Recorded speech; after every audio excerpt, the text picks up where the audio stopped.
In the depths of space, promises are rarely kept. Death comes too easily, distances are too vast, and civilizations rise and fall like cosmic dust. But humanity has always been different. We remember, we honor our debts, and sometimes we do the impossible. Captain Marcus Chun stood before the twisted wreckage of the Zephyrian flagship Star Whisper, its crystalline hull shattered across 3 asteroid fields. The alien queen who once commanded this vessel was long dead, her people scattered to the void. Any reasonable being would salvage what they could and move on.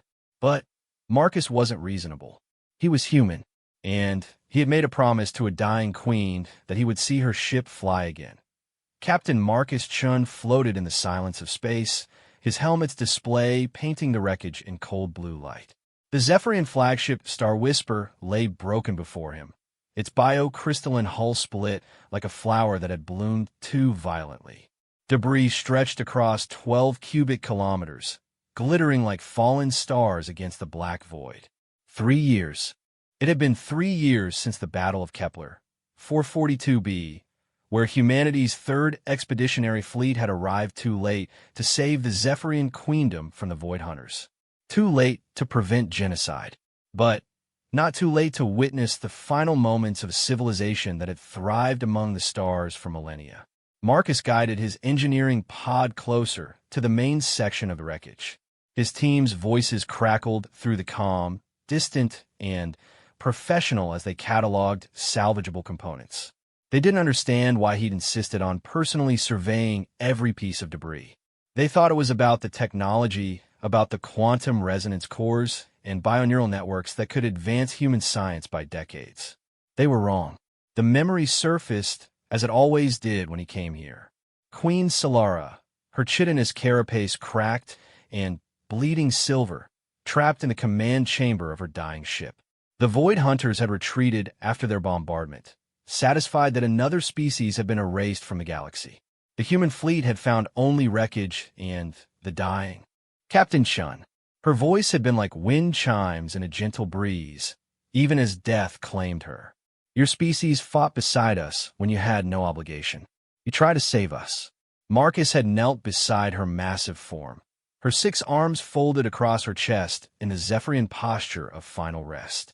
Around them, the ship's bioluminescent walls had flickered and dimmed as the living vessel slowly died with its queen. We came as soon as we received your distress signal, he had said, though they both knew it wasn't enough. 3 days too late. Always 3 days too late. My people are gone. Solara's compound eyes had fixed on him with an intelligence that transcended species barriers. But our ships live. They are more than metal and crystal. They are memories made manifest. The Star Whisperer contains the genetic history of my race, the collected wisdom of 1,000 generations. She had reached out with one elegant hand, touching his helmet with surprising gentleness. I know your species, Marcus Chun. You build monuments to remember your dead. You carve names in stone and metal so that none are forgotten. Will you do the same for us? The promise had come easily, instinctively. I will. Then, hear my words and remember them. Her voice had grown weaker, but her conviction burned bright. This ship can be rebuilt. Its quantum consciousness can be restored. The biomatrices can be regrown. But it requires more than technology. It requires understanding. It requires someone who sees beyond metal and crystal to the soul beneath. Now, floating in the aftermath, Marcus extended his hand toward the largest section of hull. The biocrystalline surface still held traces of bioluminescence, faint veins of blue-green light pulsing like a slow heartbeat. The ship wasn't truly dead. Damaged, scattered, dormant, but not dead. Chief Rodriguez, status report. Marcus said into his comm, we've identified 17 major hull sections, Captain. The quantum core is intact but dark. Bioneural networks show minimal activity. Honestly, sir, this is the most complex salvage operation I've ever seen. The way their technology integrates biology with quantum mechanics, it's like trying to rebuild a living creature from the cellular level up. That's exactly what we're doing, Chief. A pause. Sir, Marcus maneuvered his pod toward the command section, where he'd first met Queen Solara. The chamber was open to space now, its atmospheric barriers long since failed. But the throne remained intact, a sculptural piece of living coral that had grown specifically to accommodate the Queen's anatomy. The Zephyrians didn't build ships the way we do, Marcus explained, broadcasting to his entire team. Their vessels were grown, not constructed. Each ship was a symbiotic organism, bonded to its crew on a quantum level. The Queen wasn't just the commander. She was the ship's nervous system, its guiding intelligence. So without the Queen, Engineer Park's voice trailed off. The ship is brain-dead, yes, but the body can be restored. Marcus reached the command chamber and activated his pod's external manipulators. Chief, I'm sending you the preliminary reconstruction plan I've been developing. Upload it to the fleet database and mark it Priority Alpha. Sir, with respect, rebuilding the ship would require resources we don't have. The biocrystalline growth alone would take years, and we still don't fully understand their quantum consciousness matrices. Marcus smiled inside his helmet. That's why we're not rebuilding it alone. Over the next 6 hours, Marcus transmitted coded messages across the galaxy to the research stations orbiting Proxima Centauri, where human scientists have been studying Zephyrian biotechnology for the past decade, to the refugee camps on New Geneva, where the scattered survivors of a dozen alien species had found sanctuary under human protection, to the deep space monitoring stations that track the movements of the Void Hunters, ensuring that the genocidal machines didn't return to finish their work. But most importantly, he sent a message to Earth itself, to the Council of Sciences, and the Department of Xenological Affairs. A formal request for resources, personnel, and time. A request that would likely be denied, filed away as the emotional project of a captain who had seen too much death. As his team completed their survey and prepared to return to the fleet, Marcus remained behind in the command chamber. He activated his suit's recording system and began to speak. Personal log, Captain Marcus Chun, Stardate 2387.156. 3 years ago, I made a promise to a dying alien queen. I promised to rebuild her ship, to restore the legacy of her people. Today, I'm taking the first steps to honor that promise. He looked around the chamber, imagining it as it once was. The walls alive with bioluminescent displays, the air filled with the harmonious sounds of Zephyrian communication, the queen herself seated upon her throne of living coral.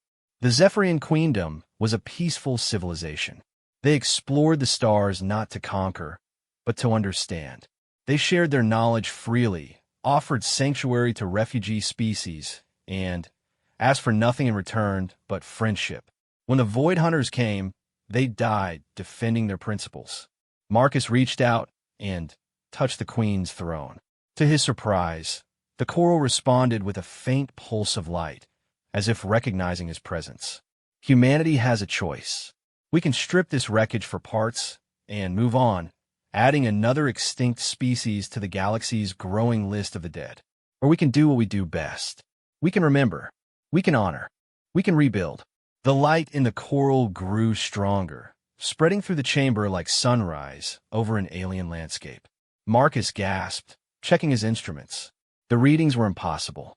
The ship's bioneural network was responding to his presence, to his words, to his intentions. Queen Solara was right. He whispered, "This ship isn't just technology. It's memory made manifest. And it remembers her promise to me, just as I remember mine to her." As he prepared to leave, Marcus placed his gloved hand against the wall of the command chamber. The bioluminescence followed his touch, creating a handprint of light that would glow for hours after his departure. "I'll be back," he said, "and next time I won't be alone." The journey back to the human fleet gave Marcus time to refine his plans. The reconstruction would require more than human technology and resources.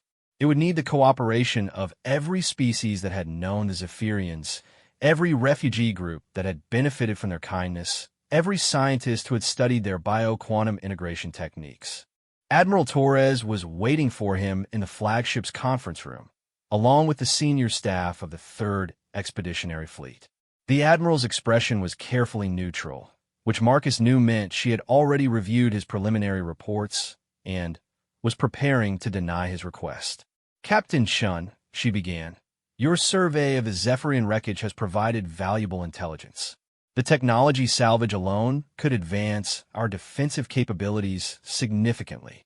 With respect, Admiral, I'm not recommending salvage. I'm proposing reconstruction." The room fell silent. Dr. Sarah Kim, the fleet's chief xenobiologist, leaned forward in her chair. "Reconstruction? Marcus, the Zephyrian bioships are living entities. We can't just rebuild them like mechanical vessels." "No, we can't," Marcus agreed. "But we can regrow them. The Queen told me how it's possible. The ship's quantum consciousness core contains the genetic templates for the entire vessel. With the right biomatrices and quantum resonance fields, the ship could literally rebuild itself." Commander Hassan, the fleet's tactical officer, shook his head. "Even if that's possible, we're talking about years of work. Resources that could be used to strengthen our own defenses against the Void Hunters. Why invest so much in a dead civilization's technology?" Marcus had expected this question. He activated the conference room's holographic display and projected the recordings from the command chamber. The assembled officers watched in stunned silence as the bioneural networks responded to Marcus's presence with cascading waves of light. "Because it's not dead," Marcus said quietly. "The ship is sleeping, waiting, and when it wakes up, it will remember everything the Zephyrians knew about the Void Hunters. Their weaknesses, their patterns, their technology. The Queen's ship fought them for 3 days before falling. It learned from every attack, every maneuver." Admiral Torres studied the hologram, her strategic mind already calculating possibilities. "You're suggesting that the ship's memory banks contain tactical intelligence about our primary enemy. I'm suggesting that the ship itself is a tactical intelligence. A living database of everything one of the galaxy's most advanced civilizations knew about warfare, exploration, and survival. The Zephyrians had explored regions of space we've never seen. They had encountered species and phenomena that exist only in our theoretical models." Dr. Kim stood and walked closer to the hologram, studying the patterns of bioluminescence that still played across the ship's surface. "Marcus, what you're proposing goes beyond xenobiology into the realm of quantum resurrection. We would essentially be bringing a dead species back to life." "Not the species," Marcus corrected. "Their legacy, their knowledge, their contribution to the galaxy's fight against extinction." The debate continued for hours, but Marcus could see the shift in their attitudes. Admiral Torres was a pragmatist who understood the strategic value of Zephyrian technology. Dr. Kim was a scientist who couldn't resist the challenge of bioquantum reconstruction. Commander Hassan was a soldier who recognized the importance of intelligence about the Void Hunters. Finally, Admiral Torres called for a vote. The decision was unanimous, though not without reservations. The 3rd Expeditionary Fleet would dedicate resources to the reconstruction project, but it would be a gradual process, contingent on results and available materials. As the meeting broke up, Dr. Kim approached Marcus privately. "You know this is impossible, don't you? What you're asking for goes beyond our current understanding of bioquantum mechanics." Marcus smiled. 3 years ago, humanity thought faster-than-light travel was impossible. 2 centuries before that, we thought powered flight was impossible.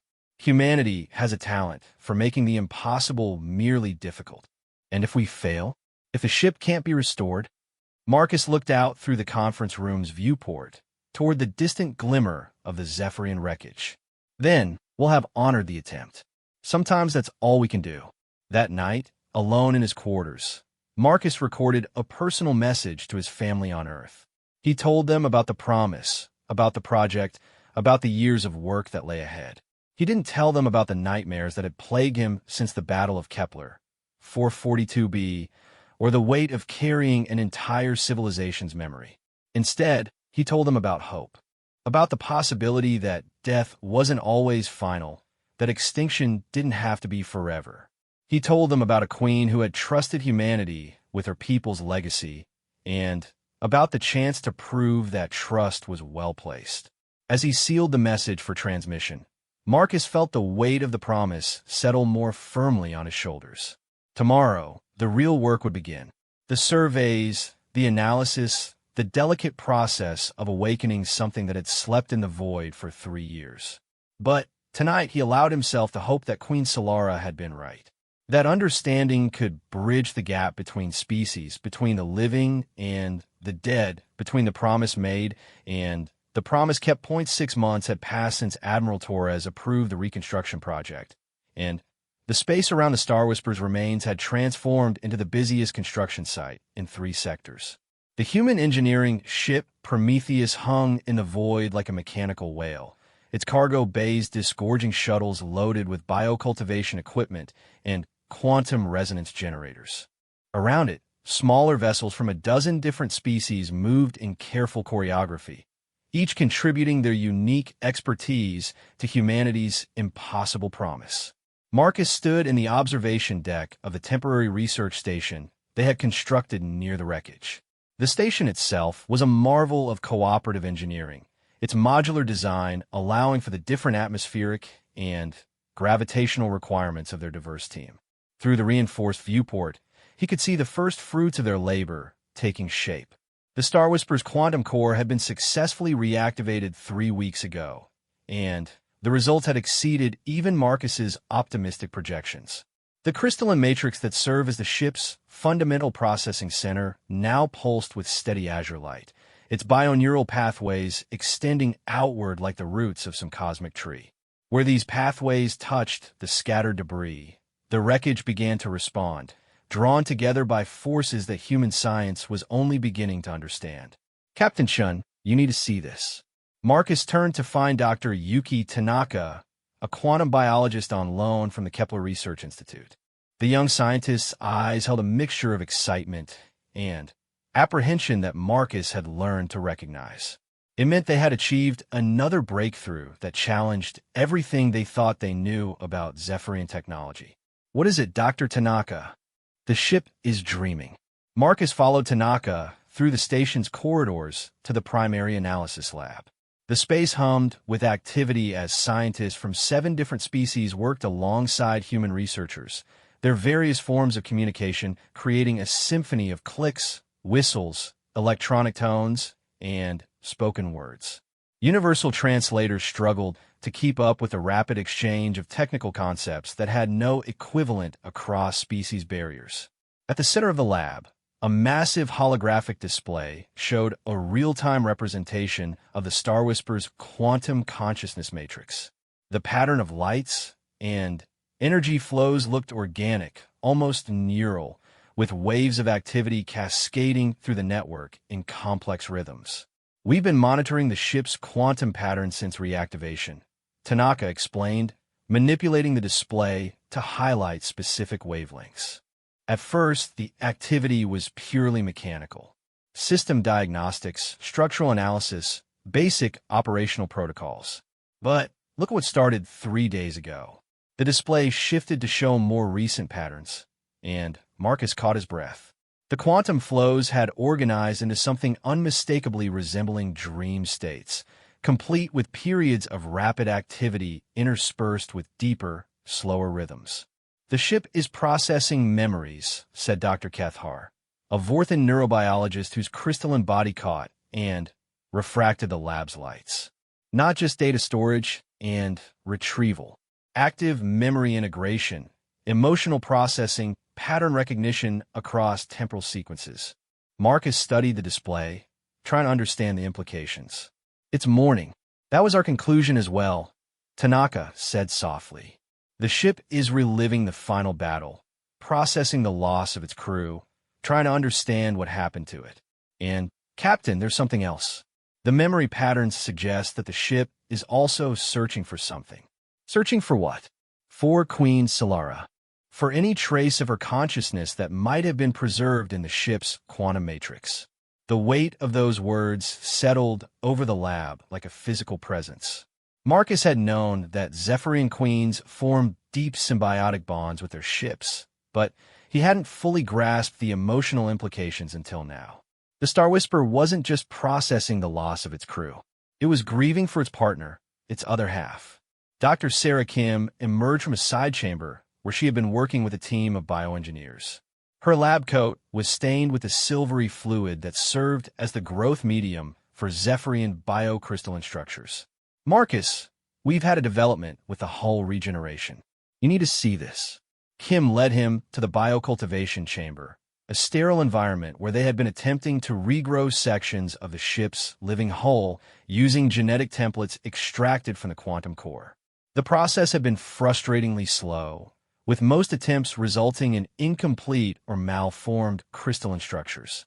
But the chamber now held something extraordinary. A section of hull plating had grown to completion, its surface covered in the characteristic patterns of Zephyrian bioarchitecture. More importantly, the structure was showing signs of independent neural activity. It started 6 hours ago, Kim explained. The hull section began displaying complex bioluminescent patterns.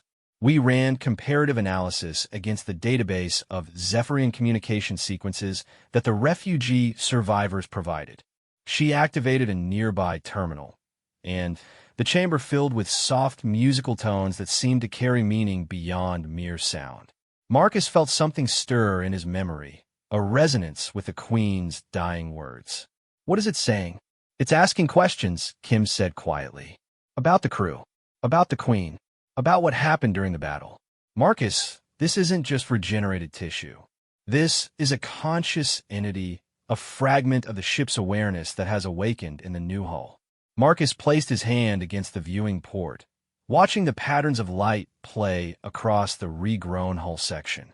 The bioluminescence seemed to respond to his presence, the patterns shifting to something that looked almost like recognition. Have you tried communicating with it? We've been hesitant to make direct contact without understanding the protocols. But, Marcus, if this fragment of consciousness exists in one hull section, then the ship's original awareness might still be intact somewhere in the wreckage. The implications were staggering. If the Star Whisper's consciousness had survived in some form, then the reconstruction project had suddenly become something far more complex than rebuilding a ship. They might be resurrecting a living being. Marcus spent the next several days working with the communication specialist to establish contact with the hull fragment. The process required a delicate combination of quantum resonance patterns and bioluminescent sequences, carefully modulated to match the rhythms they observed in the ship's dream states. When contact was finally established, the experience was unlike anything in Marcus's career. The communication came not as words or images, but as a flood of emotions and sensations that the universal translators struggled to interpret. Confusion, loneliness, fragments of memory mixed with growing awareness. The hull fragment was indeed a piece of the Star Whisper's consciousness, awakened by the regeneration process, but separated from the main quantum matrix. It retained memories of the final battle, the death of the crew, and the slow fade into dormancy. But it also held something precious, intact memory engrams of Queen Solara, preserved in the quantum substrate like echoes of her consciousness. The ship can remember her, Dr. Kethar explained during their next team meeting. Not just her words or actions, but her thought patterns, her decision-making processes, even her emotional responses. The symbiotic bond between Zephyrian queens and their ships was deeper than we understood. Marcus felt a chill of possibility. Could it recreate her consciousness? The question hung in the air like a challenge to the fundamental laws of physics and philosophy. Dr. Kim was the first to respond. The technical capability might exist. The ship's bioneural networks are incredibly sophisticated, and if they contain complete neural maps of the Queen, but Marcus, that would be resurrection, not reconstruction. We will be bringing back a sentient being who died 3 years ago. Would it really be her? Asked Commander Hassan, who had joined them from the fleet for the briefings. Or would it be a copy, an artificial construct based on recorded patterns? The debate that followed touched on questions that had plagued philosophers and scientists for centuries. The nature of consciousness, the definition of identity, the ethics of digital resurrection. But for Marcus, the answer was simpler. We asked the ship what it wants. The next phase of communication with the Star Whisperer was more complex, requiring the full quantum resonance array they had constructed around the ship's core. Marcus, accompanied by Dr. Tanaka and Dr. Kethar, entered the specialized chamber they had built for direct neural interface with Zephyrian technology. The chamber was a hybrid of human engineering and Zephyrian bioarchitecture, its walls lined with living crystal that could translate between human neural patterns and the ship's quantum consciousness. As Marcus activated the interface, he felt his awareness expand beyond the boundaries of his own mind. The Star Whisperer's consciousness was vast and alien, yet somehow familiar. It carried the accumulated experience of centuries of exploration, the wisdom of countless journeys through unknown space. But beneath the alien intelligence, Marcus sensed something achingly human: grief, loneliness, and an overwhelming desire to see Queen Solara again. The communication that followed was more profound than words. The ship shared its memories of the Queen, not as recorded data, but as lived experience. Marcus felt what it was like to dance among the stars with a consciousness perfectly attuned to your own, to share thoughts and emotions across the quantum substrate that connected ship and crew. He also experienced the ship's final moments with the Queen, the desperate attempt to save her life as the Void Hunter's weapons tore through the hull. The ship had tried to preserve her consciousness, to upload her neural patterns into its quantum matrix, but the damage had been too severe.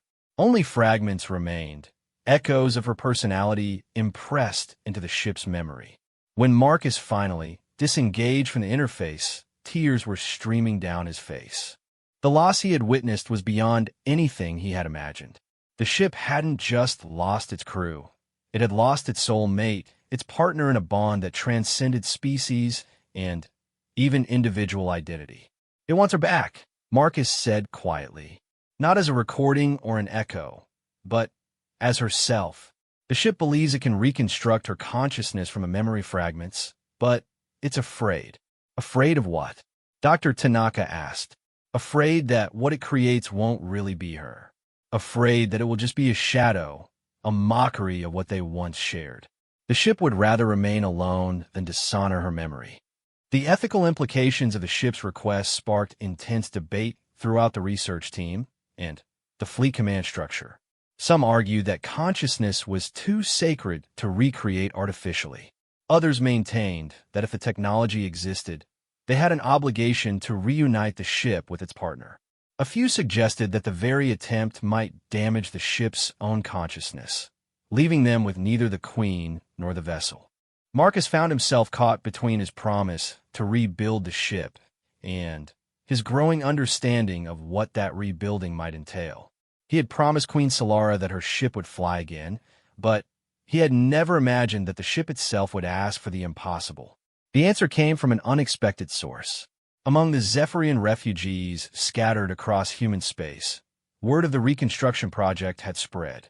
Most had assumed that the Star Whisperer was beyond salvation, another tragic loss in the genocide of their people. But when they learned that the ship's consciousness had survived, that it was asking for its queen back, they began to arrive. Dr. Zalaeth was the first, an elderly Zephyrian bioengineer who had served aboard the Star Whisperer decades before the final battle. Her arrival at the research station caused a sensation not just among the human scientists, but within the ship itself. The quantum consciousness patterns immediately shifted when it detected her presence, cycling through emotional states that the computers could barely interpret. "The ship remembers me," Zalaeth said, her chitinous features reflecting the glow of the station's lights. "But more than that, it recognizes my neural patterns as Zephyrian. I can serve as a bridge between its consciousness and yours." Working with Zalaeth, Marcus was able to establish a deeper communication link with the Star Whisperer. The ship's request became clearer, more nuanced. It didn't want to recreate Queen Solara exactly as she had been. It wanted to honor her memory by creating something new, something that carried her essence, but acknowledged the reality of her death. In Zephyrian culture, Xylaeth explained, death is not an ending, but a transformation. The ship proposes to create what we call a memory child, a new consciousness that carries the patterns and wisdom of the Queen but has its own identity, its own choices. The concept was alien to human thinking, but it offered a solution to the ethical dilemma. They wouldn't be resurrecting Queen Solara, but creating a new being who could inherit her legacy and form a new bond with the ship. The process would require months of careful preparation, growing new bioneural networks that could support both the ship's consciousness and its memory child. It would push the boundaries of quantum biology into territories that no species had explored. But for the first time since the project began, Marcus felt that they were moving towards something that honored both his promise and the ship's needs. As he stood in the observation deck that night, watching the Star Whisper's quantum core pulse with steady light, Marcus reflected on how far they had come. The ship was no longer just a collection of debris to be reassembled. It was a living being with its own desires, its own grief, and its own hope for the future. Tomorrow, they would begin the most delicate phase of the reconstruction. They would help the ship create its memory child, bridging the gap between death and life, between memory and consciousness. It was a task that would require all of humanity's ingenuity and all of their new alien allies' wisdom. But tonight, Marcus simply stood and watched as the ship dreamed of its lost queen and planned for a future neither of them could fully imagine. The birth chamber was unlike anything humanity had ever constructed. Suspended in the center of the research station's largest bay, it resembled a crystalline chrysalis the size of a small building, its walls pulsing with bioluminescent patterns that seemed to follow rhythms older than civilization itself. Inside, something unprecedented was taking shape. Marcus floated in his environmental suit just outside the chamber, watching through the transparent bio-crystal as the Star Whisper's memory child slowly took form. The process had been ongoing for 73 days, guided by quantum algorithms that the ship itself had provided and overseen by a team of specialists representing 12 different species.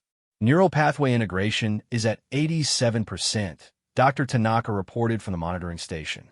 Quantum coherence holding steady. The consciousness matrix is stabilizing faster than our projections indicated. Marcus nodded, though his attention was fixed on the figure within the chamber. She was taking shape like a sculpture emerging from living light, her form borrowed from the ship's memories of Queen Solara, but modified, refined, made new. The process was beautiful and terrifying in equal measure. Dr. Xylaeth approached, her movements graceful even in the station's artificial gravity. Over the past months, the elderly Zephyrian had become indispensable to the project, serving as both technical advisor and cultural interpreter. Her presence had calmed the ship's consciousness during the most difficult phases of the reconstruction. "The ship is nervous," she said, her translated words carrying undertones that human language couldn't quite capture. "This is the first time in our species' history that a memory child has been created without a living queen to guide the process. The Star Whisper fears it may make mistakes." Marcus turned to her, reading the concern in her compound eyes.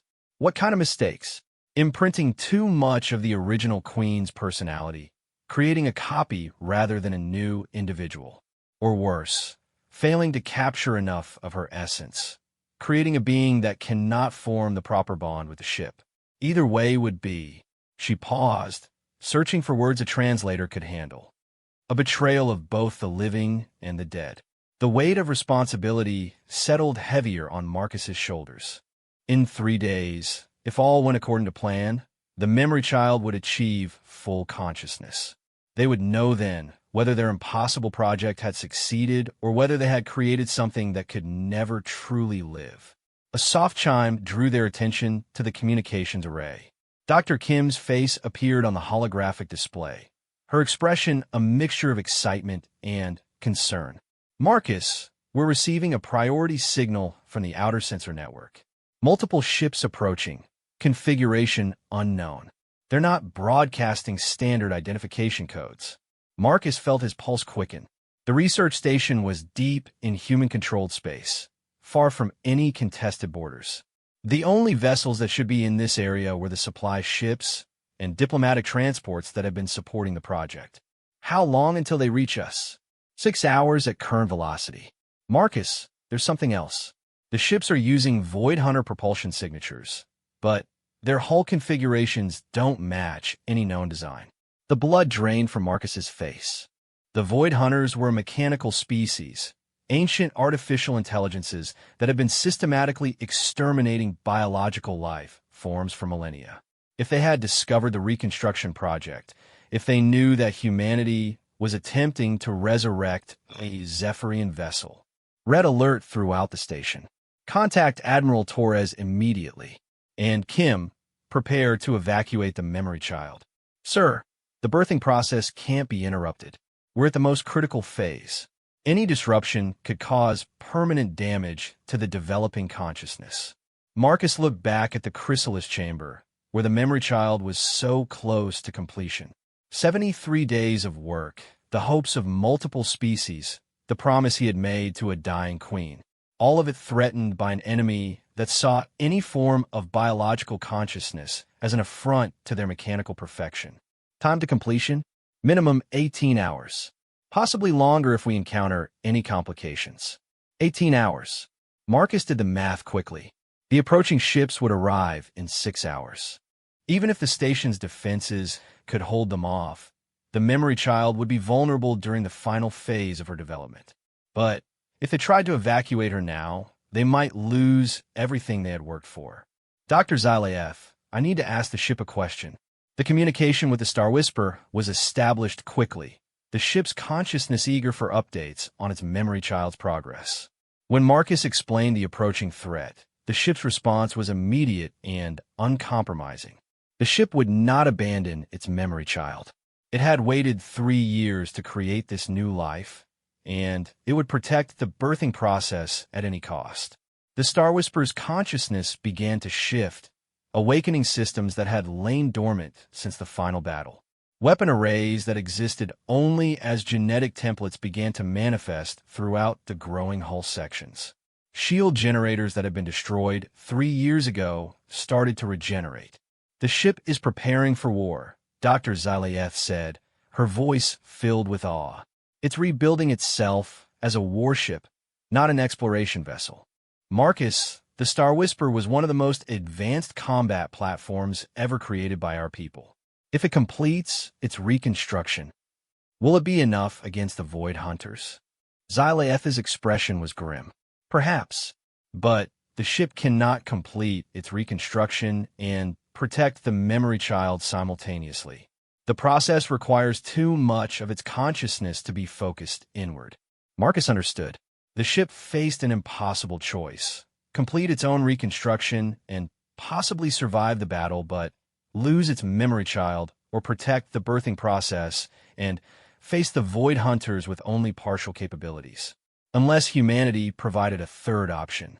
Kim, patch me through to Admiral Torres. Emergency priority. The next hour was a blur of frantic communications as Marcus explained the situation to Fleet Command. The 3rd Expeditionary Fleet was 3 days away at maximum burn, too far to provide meaningful assistance. The research station's defensive capabilities were minimal, designed to protect against pirates and accidents, not military assault. But humanity had other assets in the region. Captain Shun, this is Admiral Torres. We're redirecting every available ship to your position, but you need to understand the tactical situation. The vessels approaching you aren't standard Void Hunter units. Intelligence suggests they're a new class of hunter-killer, specifically designed to eliminate targets with advanced AI capabilities. Marcus felt a chill. The Void Hunters had discovered the Reconstruction Project and sent specialized units to destroy it. The timing wasn't coincidental.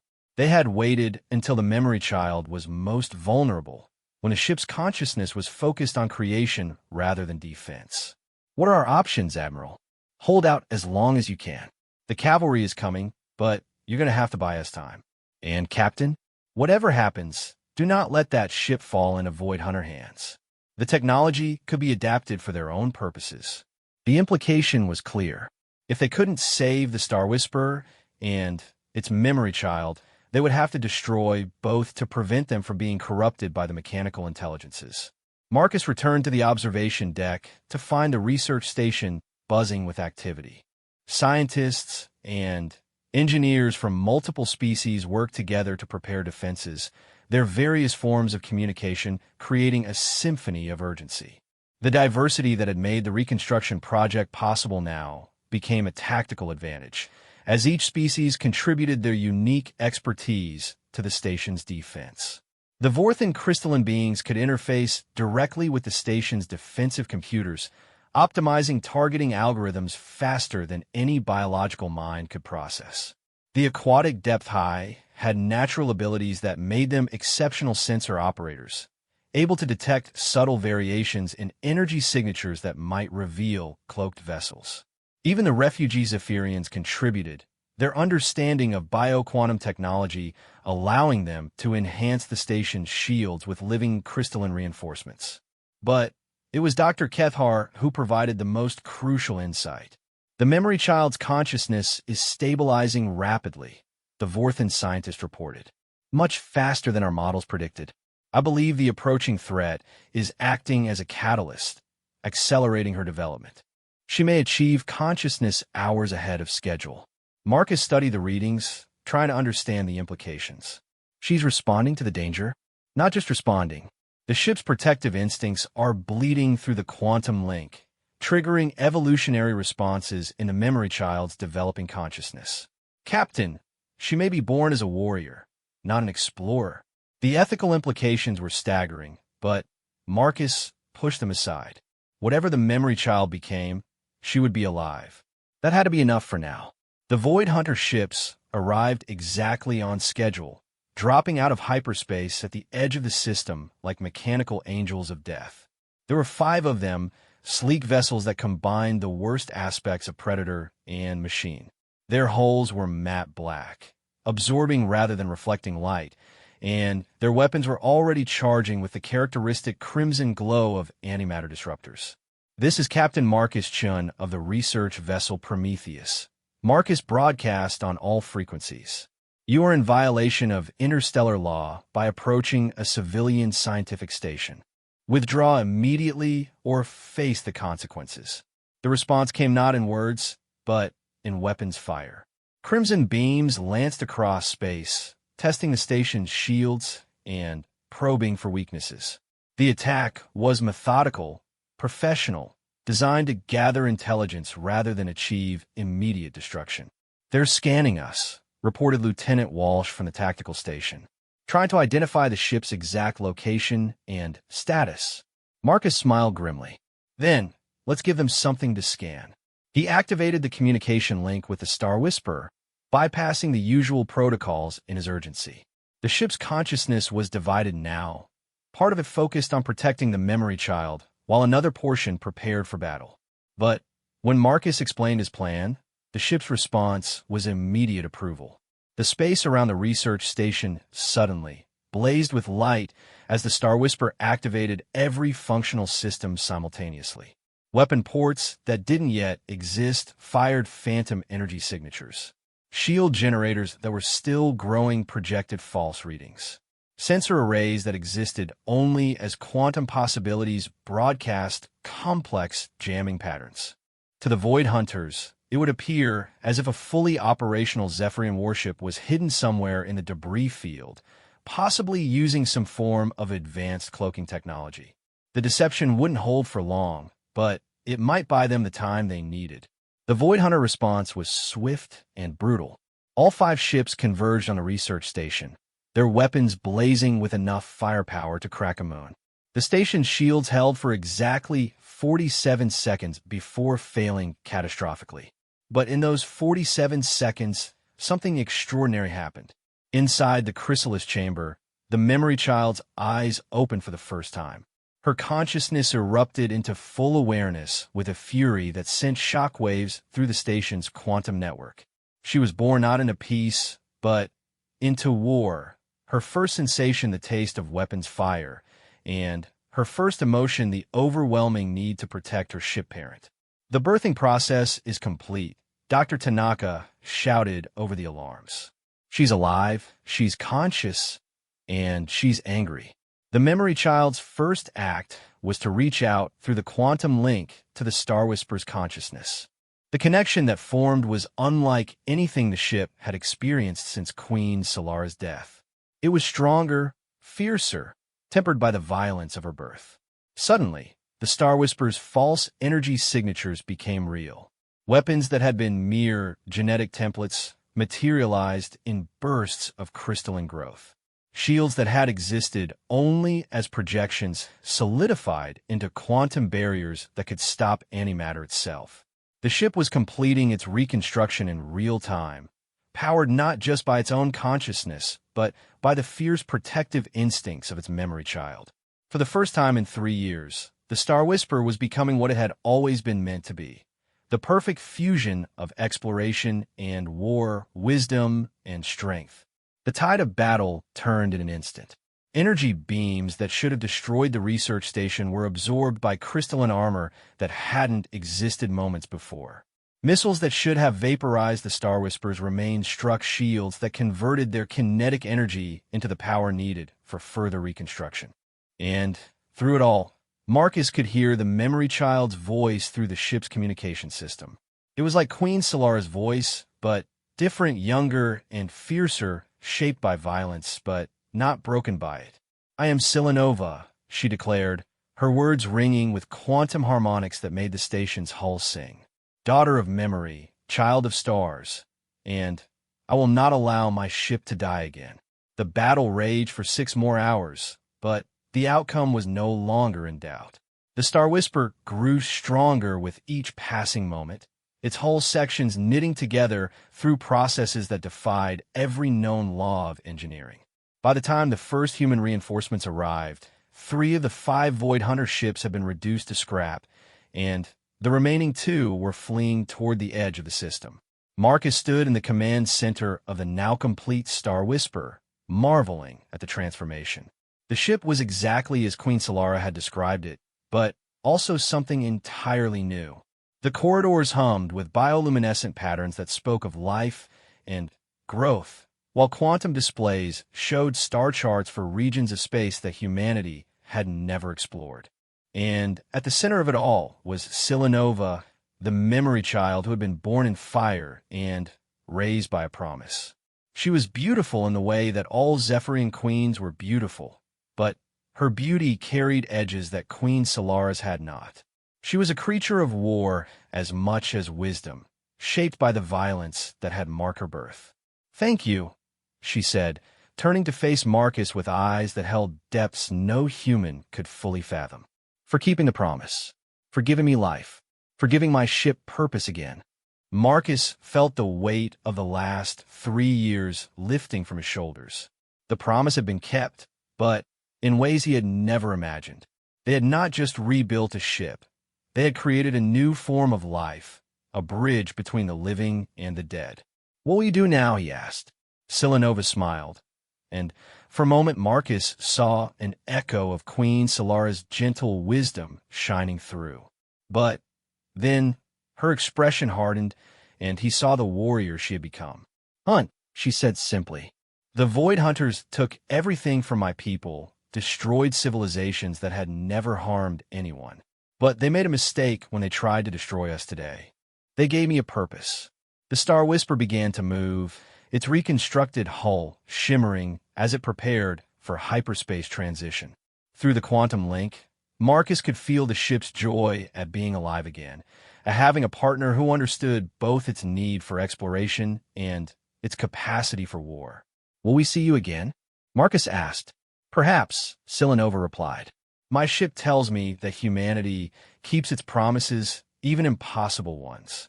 The galaxy needs more allies like that." As the Star Whisperer disappeared into hyperspace, Marcus stood alone in the command center of the research station. Around him, the various species that had contributed to the reconstruction project were already beginning to discuss what they had learned, how the techniques might be applied to other projects, other promises that needed keeping. But Marcus's attention was fixed on the space where the Star Whisperer had been, remembering the moment when Silanova had first opened her eyes. In that instant, He had seen something that gave him hope for the future of the galaxy. He had seen that death was not always final, that love could transcend species and time, and that sometimes the best way to honor the dead was to give life to something new. The promise had been kept. The ship would fly again, carrying with it the memory of a murdered civilization and the hope of all who still lived. And somewhere in the vast darkness between the stars, the hunt would begin.